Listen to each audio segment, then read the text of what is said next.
Hello students, आज class 10th की एक नई चैप्टर स्टार्ट करने जा रहे हैं जो कि पहली चैप्टर है केमिस्ट्री में रासायनिक अभिक्रियाएं तथा समीकरणें। इंग्लिश में केमिकल रिएक्शंस एंड इक्वेशंस नाम है इस चैप्टर का। इस चैप्टर में हम रासायनिक अभिक्रियाओं के बारे में जानेंगे। सबसे पहले इसमें पहला टॉपिक ही हमारा है रासायनिक अभिक्रियाएं, केमिकल रिएक्शंस। तो आप यहाँ पर देख सकते हो रासायनिक अभिक्रियाएं, केमिकल रिएक्शंस की परिभाषा मैंने यहाँ लिख दी है। वे प्रक्रियाएं हैं जिनमें नए गुणधर्मों के साथ नए पदार्थ बनते हैं। तो इसको समझने के लिए यहाँ पर देखो 5 पॉइंट्स मैंने लिखे हैं। ये पांचों पॉइंट्स एक एग्जाम्पल से क्लियर होगा। वो एग्जाम्पल यहाँ लिखा हुआ है, जैसे हाइड्रोजन और आयोडीन, ये दोनों जब आपस में अभिक्रियाएं करती हैं तो हाइड्रोजन आयोडाइड का निर्माण होता है। तो इसे थोड़ा और अच्छे से इधर समझते हैं। देखो, जैसे कि हमने हाइड्रोजन लिया, ये आयोडीन लिया, इन दोनों को आपस में अभिक्रिया करवाएंगे यानी रिएक्शन करवाएंगे। तो रिएक्शन किस तरह से करेगा? ये जो हाइड्रोजन है H2 का अणु, ये हाइड्रोजन का अणु ये पहले टूटेगा, टूट करके हाइड्रोजन के परमाणु बनेंगे। देखो, 2 हाइड्रोजन के परमाणु बने, है ना। यानी कि यहाँ पर सबसे पहले जो हाइड्रोजन था उस हाइड्रोजन में आबंध थे, यानी बॉन्ड था दोनों हाइड्रोजन के बीच। तो ये दोनों हाइड्रोजन के बीच जो आबंध थे ये क्या हुए? टूटे। टूटने के बाद यहाँ पर 2 हाइड्रोजन के परमाणु हमें मिले। ठीक उसी प्रकार आयोडीन, आयोडीन में भी 2 आयोडीन परमाणुओं के बीच क्या है? आबंध है। तो इन दोनों के बीच के आबंध टूटेंगे, जिससे यहाँ पर 2 आयोडीन के क्या मिलेंगे? परमाणु या एटम मिलेंगे। अब इन्हीं 4 एटम्स यानी परमाणुओं के बीच आपस में पुनर्व्यवस्था होगा। कहने का तात्पर्य है कि यह एक हाइड्रोजन इस एक आयोडीन के साथ मिलेगा। तो मिलने से यहाँ पर क्या बनेगा? HI, हाइड्रोजन आयोडाइड एक यौगिक बनता है। ठीक उसी प्रकार ये और ये हाइड्रोजन और आयोडीन ये दोनों भी आपस में मिलेंगे, यहाँ पर हाइड्रोजन आयोडाइड बना। यानी कि 2 हाइड्रोजन आयोडाइड के यौगिक का निर्माण हुआ। तो यहाँ पर आप देख सकते हो जब ये HI बनता है तो इनके बीच एक नया बॉन्ड यानी कि आबंध का निर्माण हो रहा है। ठीक उसी प्रकार यहाँ भी एक नया आबंध का निर्माण हाइड्रोजन और आयोडीन के बीच हुआ। पुराना आबंध टूटा हाइड्रोजन और आयोडीन के बीच, नया आबंध जो है हाइड्रोजन और आयोडीन के बीच बना। इससे हमें कितने HI मिले? 2 मोल HI हमें मिले। तो एक चीज और देखो यहाँ पर आप कि यह हाइड्रोजन के जो परमाणु है क्या आयोडीन में बदल गया? क्या आयोडीन के परमाणु हाइड्रोजन में बदल गया? नहीं। जो हाइड्रोजन के परमाणु है वो हाइड्रोजन ही रहा, आयोडीन के परमाणु आयोडीन ही रहे। सिर्फ ये दोनों आपस में आकर के एक नई चीज बना दी, है ना। तो ये जो आपस में यहाँ पर अभिक्रिया कर रही है, रिएक्शन कर रही है, ये क्या कहलाएगी? यह कहलाएगी अभिकारक। ये क्या कहलाएगी? अभिकारक। और इसी को इंग्लिश में रिएक्टेंट कहते हैं। क्या कहते हैं? रिएक्टेंट। तो हमारे पास यहाँ पर 2 मोल HI बना, इसे कहते हैं उत्पाद। क्या बना? उत्पाद। और इसी को इंग्लिश में प्रोडक्ट कहते हैं। तो हम यहाँ पर जो 5 पॉइंट्स लिखे हैं इसको फिर से देख लेते हैं एक बार। पहला, परमाणुओं की पुनर्व्यवस्था होती है। तो आप देखो परमाणुओं की पुनर्व्यवस्था हुई। यहाँ पर हाइड्रोजन हाइड्रोजन के बीच जो बॉन्ड थी वो टूटी, आबंध जो थी टूट गई। तो हाइड्रोजन जो है इस तरह से मिला, आयोडीन इस तरह से इससे मिला। अब पुनर्व्यवस्था हुई, हाइड्रोजन आयोडीन के साथ चली गई। पहले हाइड्रोजन किसके साथ थी? हाइड्रोजन हाइड्रोजन के साथ थी। अब हाइड्रोजन हाइड्रोजन के साथ न रह करके हाइड्रोजन आयोडीन के साथ चली जाएगी, तो HI बना। ठीक उसी प्रकार ये हाइड्रोजन भी आयोडीन के साथ मिलकर के HI बनाया।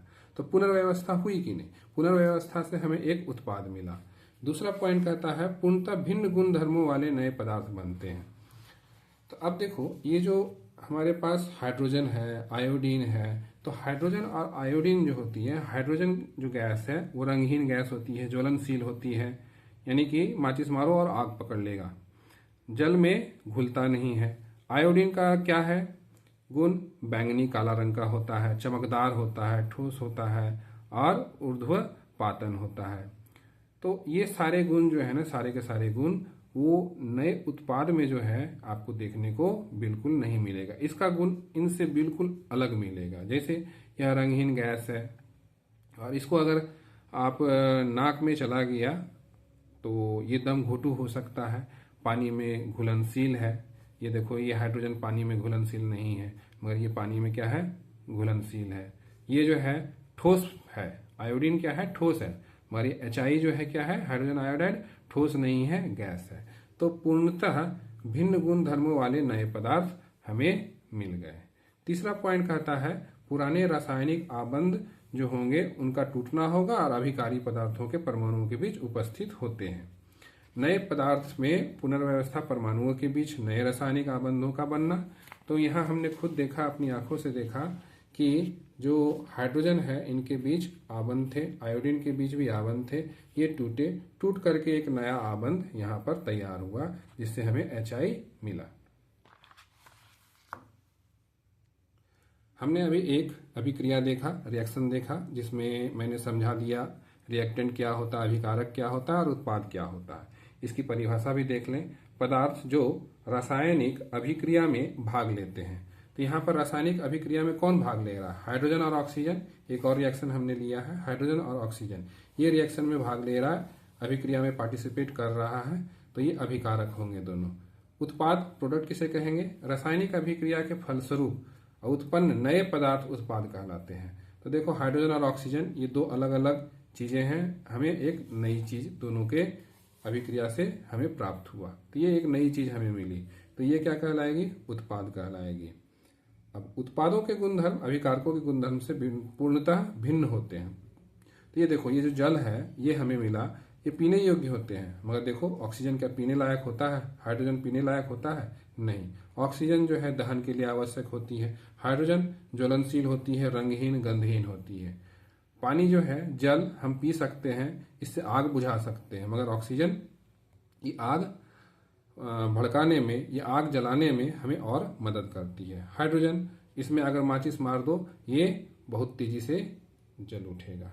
तो आप देखते हो कि अभिकारक की जो गुण है वो उत्पाद से बिल्कुल भिन्न है, उत्पाद की गुण अभिकारक से बिल्कुल भिन्न है।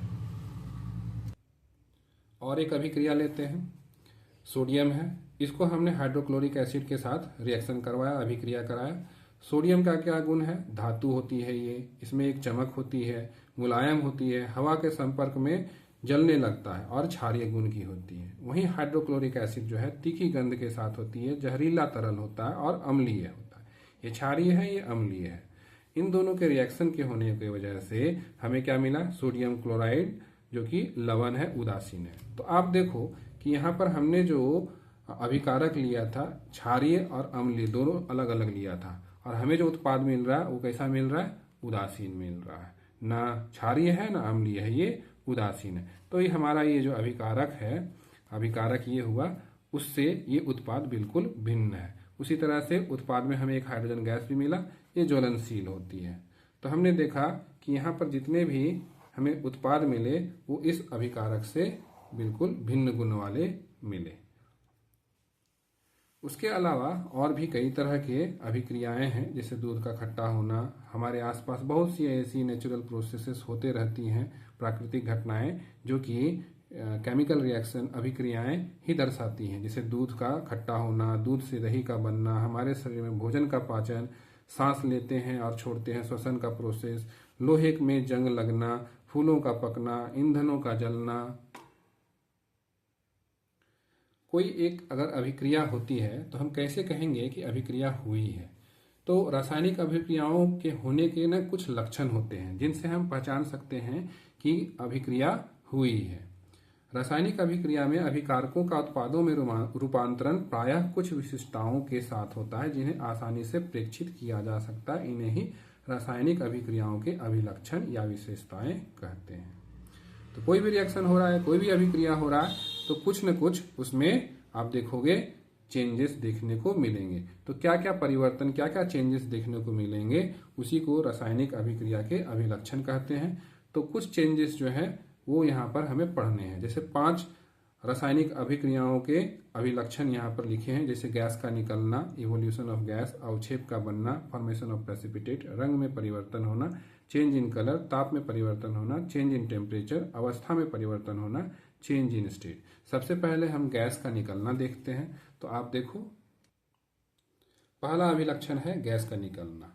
कुछ रासायनिक अभिक्रियाएं गैस के निकलने से अभिलक्षित होती हैं, यानी गैस निकलने लगेगा जब रिएक्शन होगा तो हम पहचान जाएंगे हाँ यहाँ पर क्या हुआ, अभिक्रिया या रिएक्शन हुई है। जैसे कि एक एग्जाम्पल हम लोगों को ले रहे हैं, जिंक और तनु सल्फ्यूरिक अम्ल के बीच रासायनिक अभिक्रिया, जिसमें कि हाइड्रोजन गैस निकलने से अभिलक्षित होती है। तो यहाँ पर देखो एक एक्सपेरिमेंट के लिए पूरा सेटअप तैयार है। ये टेस्ट ट्यूब यानी परख नली है। इसमें हमने नीचे में यहाँ पर जिंक के दाने लिए हैं। ये जिंक धातु जो है उसके दाने लिए हैं और उसमें तनु सल्फ्यूरिक एसिड, तनु H2SO4 हमने डाल दिया है। तो इनके बीच क्या होगा, रिएक्शन होगा। किनके बीच, तो जिंक के बीच और H2SO4 इनके बीच क्या होगा, रिएक्शन होगा। तो रिएक्शन यानी अभिक्रिया होने से यहाँ पर क्या बनेगा, ZnSO4, ये एक लवण तैयार होता है और साथ में हाइड्रोजन गैस बनता है जो कि ऊपर की तरफ उठती है। तो ये हाइड्रोजन गैस ऊपर की तरफ जा रही है। तो अभी तो हमें पता नहीं है कि हाइड्रोजन गैस निकल रही है। तो यहाँ से ये देखो, यहाँ से इस तरफ जाएगा और फिर इधर से होते हुए इस तरफ यहाँ आएगा। तो ये हमने एक बर्तन लिया हुआ है साबुन विलयन के लिए। ये द्रोणिका है। ये बर्तन को हम नाम दिए हैं द्रोणिका। तो इस द्रोणिका में क्या मौजूद है, साबुन का विलयन। साबुन का विलयन यानी शैम्पू ले लो और उसको पानी में घोल करके यहाँ झाग बना लो। तब जैसे ही हाइड्रोजन गैस यहाँ आएगी वो क्या होगी, इसमें हाइड्रोजन गैस इस साबुन के घोल में बंद हो जाएगी और गोल गोल बुलबुले के रूप में ऊपर की तरफ उठना शुरू करेगी। अगर आप इसके पास जलती हुई मोमबत्ती लेकर के आओगे इस तरह से, तो होगा क्या कि इसके अंदर जो हाइड्रोजन गैस उसमें आग पकड़ लेगा और ये फूट जाएगा। फूटने से ये पॉप आवाज करती है। तो इससे साबित होता है कि यहाँ पर जो रिएक्शन हुई है जिंक और सल्फ्यूरिक एसिड के बीच, उसमें हाइड्रोजन गैस निकल रहा है और रिएक्शन यहाँ हुआ है। दूसरा अभिलक्षण है अवक्षेप का बनना। अवक्षेप को इंग्लिश में प्रेसिपिटेट कहते हैं। अवक्षेप होता क्या है, अवक्षेप एक ठोस उत्पाद है जो रासायनिक अभिक्रिया के दौरान विलयन से पृथक होता है। कहने का तात्पर्य है कि दो चीजें आपस में रिएक्शन की और रिएक्शन करने से एक ऐसी चीज बनती है जो अलग से आपको ठोस के रूप में दिखेगी, घुलेगी नहीं, घुलती नहीं है। जैसे कि एग्जाम्पल के तौर पे समझो आप, पोटेशियम आयोडाइड और लेड नाइट्रेट, इनके बीच जब रासायनिक अभिक्रिया होती है तो लेड आयोडाइड के पीले अवक्षेप बनते हैं। तो इसे आप यहाँ पर देखो एक डायग्राम से, यहाँ पर देखना, इस डायग्राम में आप देखना कि ये जो लेड नाइट्रेट है इसको हमने पोटेशियम आयोडाइड के साथ रिएक्शन करवाया तो लेड आयोडाइड पीला विक्षेप बनता है, पोटेशियम नाइट्रेट भी साथ में बनता है। तो हमने यहाँ पर क्या किया, इस टेस्ट ट्यूब में लेड नाइट्रेट लिया, ऊपर से हमने पोटेशियम आयोडाइड इस तरह से इसमें डाल दिया। तो देखो ये लेड नाइट्रेट जो है ना रंगहीन है फिलहाल। क्या है, फिलहाल रंगहीन है। जैसे ही आप पोटेशियम आयोडाइड इसमें डालोगे आपको पीले रंग का क्या मिलेगा, एक नया उत्पाद मिलेगा। ये दोनों तो अभिकारक हो गए, ये उत्पाद मिला है ना, ये है उत्पाद। और ये किस रंग का है, पीला रंग का है। और ये ना आपका घुल नहीं रहा है, यहाँ पर जो विलयन है वो घुल नहीं रहा है, बिल्कुल तैर रहा है, इसमें दिख रहा है। तो अवक्षेप कैसा हो सकता है, आप इसको ऐसे समझो कि चौक का पाउडर लो और उसको पानी में घुलाने का कोशिश करो। क्या चौक का पाउडर घुलता है, वो उसमें तैरता हुआ नजर ही आता है। ठीक उसी प्रकार यह जो पीला चीज बना है लेड आयोडाइड, यह भी नया बना है, ये पहले था नहीं। इन दोनों के रिएक्शन से ये लेड आयोडाइड नया बना है। और ये क्या है, इसके अंदर घुलता नहीं है, ये तैरता हुआ आपको इसमें अलग से दिखाई देगा। ये ठोस होता है ना। तीसरा अभिलक्षण है रंग में परिवर्तन होना। अगर कहीं पर कोई रिएक्शन हो रहा है तो हम बोलेंगे कि रिएक्शन हो रहा है, तो कैसे साबित करो कि हुआ है इस जगह रिएक्शन। तो रंग में अगर परिवर्तन हो जाए तो वो भी बताता है कि वहां रिएक्शन हुआ है, अभिक्रिया हुई है। जैसे एग्जाम्पल के तौर पे साइट्रिक अम्ल है, इसमें क्या है, साइट्रिक एसिड है, साइट्रिक अम्ल है ना, और इसमें हमने पोटेशियम परमैंगनेट लिया। पोटेशियम परमैंगनेट का रंग बैंगनी होता है। इसमें जैसे ही हम सिट्रिक एसिड डालते हैं तो होता क्या है, पोटेशियम परमैंगनेट का ये रंग, बैंगनी रंग, बिल्कुल खत्म हो जाता है और रंगहीन हो जाता है। तो ये भी बताता है कि पोटेशियम परमैंगनेट और सिट्रिक एसिड के बीच रिएक्शन हुआ होगा, तभी यह रंग में परिवर्तन आया है। तो रंग में परिवर्तन भी होना एक हमारे लिए इंडिकेशन है कि रिएक्शन हुआ होगा। एक एग्जाम्पल और लेते हैं रंग के लिए, जैसे सल्फर डाइऑक्साइड गैस और अम्लीकृत पोटेशियम डाइक्रोमेट। ये अम्लीकृत पोटेशियम डाइक्रोमेट है और इसमें हमने क्या किया है, इधर से सल्फर डाइऑक्साइड गैस पास करवाया है। सल्फर डाइऑक्साइड गैस यहाँ से हम पास करवा रहे हैं इसमें पोटेशियम डाइक्रोमेट में। पोटेशियम डाइक्रोमेट का रंग आपको कैसा दिख रहा है, यह नारंगी रंग का दिख रहा है। अब जैसे ही सल्फर डाइऑक्साइड गैस का इसमें से पास करवाते हैं पोटेशियम डाइक्रोमेट से, देखो सल्फर डाइऑक्साइड गैस पास करवाने से यही नारंगी रंग हरे में बदल जाता है। तो यह नीले से नारंगी से हरे रंग में परिवर्तित हो गया सल्फर डाइऑक्साइड गैस पास करवाने से। इसका मतलब रिएक्शन हुआ होगा, अभिक्रिया हुआ होगा, तब तो इस तरह का हुआ है। तो इससे हमें पता चलता है रिएक्शन हुआ है रंग के परिवर्तन से। चौथा अभिलक्षण है ताप में परिवर्तन होना, चेंज इन टेम्परेचर। अगर कोई रिएक्शन हो रहा है और उसमें से ताप निकल रहा है, यानी ऊष्मा निकल रही है, तो वो भी बताती है कि वहां पर क्या हो रहा है, रासायनिक अभिक्रिया हुई है। जैसे कि हम यहाँ अनबुझा चूना लिए हैं, कैल्शियम ऑक्साइड इसका फॉर्मूला है, इस कठोर कांच के बीकर में, और इस पर हम क्या करते हैं, जल डाल देते हैं। इसमें देखो ऊपर से हम जल डाल रहे हैं। जैसे ही जल डालते हैं तो यह कैल्शियम ऑक्साइड जो है पानी के साथ अभिक्रिया करके क्या बना देता है, यह बुझा चूना बना देता है। क्या बनाता है, यह बुझा चूना बना देता है। यह है बुझा चूना। तो कैल्शियम ऑक्साइड ये लिया हमने, इसमें ऊपर से पानी डाला, देखो यहाँ पर पानी डाल रहे है ना, बुझे अनबुझे चूने में। तो जैसे ही हमने पानी अनबुझे चूने में डाला तो ये चीज बन जाता है, देखो बना इसमें। यानी यह चीज जो है, यह कैल्शियम ऑक्साइड, यह इस रूप में बदल जा रहा है। और साथ ही साथ आप जब इसको छुओगे ना, इस बीकर को जो कांच का बना हुआ, छू करके अगर देखोगे यहाँ बगल में, तो आपको ना गर्म महसूस होगा।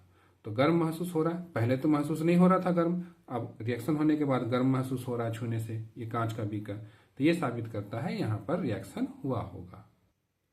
ताप में परिवर्तन और एग्जाम्पल भी हो सकता है, जैसे बैरियम हाइड्रोक्साइड का अमोनियम क्लोराइड के बीच रासायनिक अभिक्रिया। तो इसमें इन दोनों के रिएक्शन से बैरियम क्लोराइड बनता है, अमोनिया और जल बनता है, और ताप में भी परिवर्तन देखने को मिलता है। पांचवा जो अभिलक्षण हमें पढ़ना है वह है अवस्था में परिवर्तन होना, चेंज इन स्टेट। तो कुछ ऐसे रासायनिक अभिक्रियाएं हैं जिसमें अवस्था में परिवर्तन होता है, जैसे मोमबत्ती है ना, आप सभी लोग मोमबत्ती घर में जलाए होंगे। मोमबत्ती जलाते हो तो क्या होता है, उसमें मोम जलता है तो धुआं भी निकलता है जो कार्बन डाइऑक्साइड के रूप में होता है, और मोमबत्ती का जो आकार होता है वो भी चेंज हो जाता है। तो आप देखो मोम जो होता है वह ठोस होता है, उसके जलने से धुआं गैस के रूप में परिवर्तन हुआ है ना, अवस्था में परिवर्तन हुआ ना, ठोस से गैस में। और जो मोम है वह पिघलता भी है, तो पिघलने का काम हो रहा है, तो ठोस से द्रव रूप में भी आ रहा है ना। तो यहाँ पर ठोस जो हो गया मोमबत्ती, तो ये ठोस किस किस में बदल गया, एक तो गैस में भी बदल गया और दूसरा तरल में भी बदल गया। तो यह भी हमें बताता है कि रिएक्शन वहां हुआ होगा।